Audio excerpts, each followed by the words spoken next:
Монгол Улсын ерөнхий сайд Гомжовын Зандан шатарт бас баярлж байгаа. Анх улсын хурлын жолгонд орж ирж ерөнхий сайдаар томилогдохдоо үнэн бай гэж хэлж ирсэн. Одоо үнэн байгаа гэж итгэж байгаа. За дээрэс нь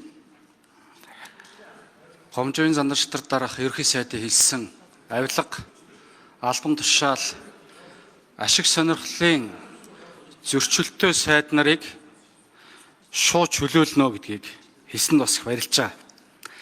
Ер нь яг энэ засгийн газрын бүтэц зөвлөлтөнтэй холбоотой асуудал ягаад жилийн жилд гэдэг юм уу, эсвэл засгийн газар солигдох тааланд эсвэл тодорхой улсын хурлын чуулганы дараалал хөндөгдөд байдаг вэ гэхээр авилга албан тушаалтай холбоотой, эрх ашигтай холбоотой л асуудлуудаас үүдэлтэй. Тодорхой удирдах албан тушаалтнуудаас үүдэлтэй асуудлууд байдаг.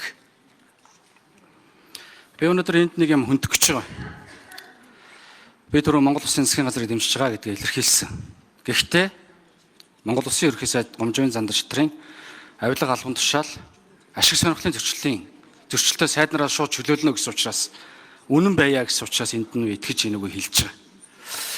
2024 оны 9 сарын 9-ний өдөр Монгол Улсын боловсролын сайдын сургуулийн менежментийг сайжруулахад дэмжлэг үзүүлэх тухай тушаал гарсан.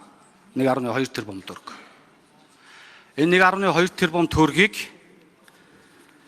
болохгүй гэдгийг улсын хурал дээр хөндсөн.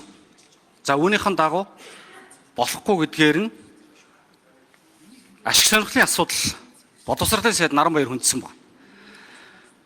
120 сургуульд 10 сая төгрөгөөр нь хуваарлт хийгээд шилжүүлсэн.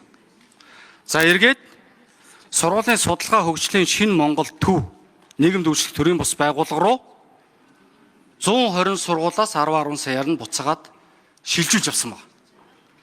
За энэ бол яалтч байхгүй ашиг сонирхлын зөрчил. Бүх материалууд нь энд байна. Сургуулиудын шилэн дансан дээр байсан материалууд нь ч бас энд байна.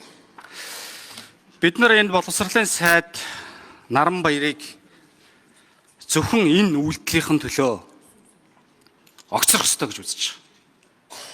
Энэ асуудлыг хөндөж байгаа. Бид нар Монгол Улсын ерөнхий сайд Гомжовын Зандан шатарт нэр бүхий гишүүдээс боловсролын сайд наран цогтойг огцруулах бичгийг удахгүй бас хөргүүлнэ.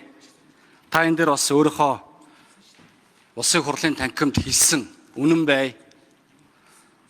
Хэрвээ манай сайд нар авилга, албан тушаал, ашиг сонирхлын зөрчилтэй холбогдвол шууд ажлаас нь чөлөөлнө гэдэг энэ үгэндээ үнэн байгаарай гэдгийг бас албан ёсоор хүсэж байна. Тэгээд давхар бид нар энэ холбогдох материалуудыг авилгатай тэмцэх газар болон бусад хуулийн хяналтын байгууллагад албан ёсоор шилжүүлж энэ асуудал дээр дараа дараагийн шатлсан үйл ажиллагаануудыг бас явуулна гэдгийг бас энэ удаа албан ёсоор хэлье. Баярлалаа.